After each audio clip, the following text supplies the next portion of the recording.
Hello friend, नमस्ते, प्रणाम। मैं हूं किरण पटेल, आप सभी का स्वागत करती हूं अपने यूट्यूब चैनल पर। आज मैं एक देवी गीत लेके आई हूं। कैसे लगेगा आप लोग कमेंट में बताना। पसंद आए तो हमारे चैनल को सब्सक्राइब करना। सारा जग अनियारा मैया के बिना, सारा जग अनियारा मैया के बिना। केहू कदिहु मैया अनधन सोनामा, केहू कदिहु मैया अनधन सोनामा।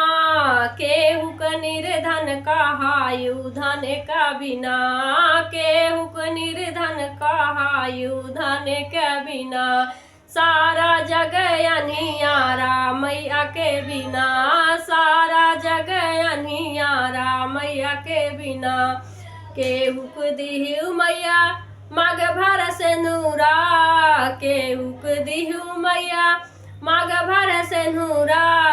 केहू क विधवा कहायु पति के बिना, केहू क विधवा कहायु पति के बिना।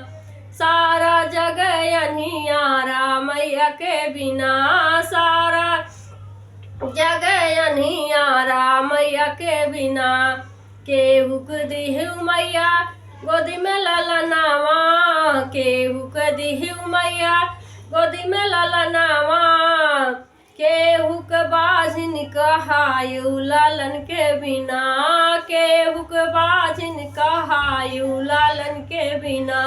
सारा जग अनियारा मैया के बिना, सारा जग अनियारा मैया के बिना।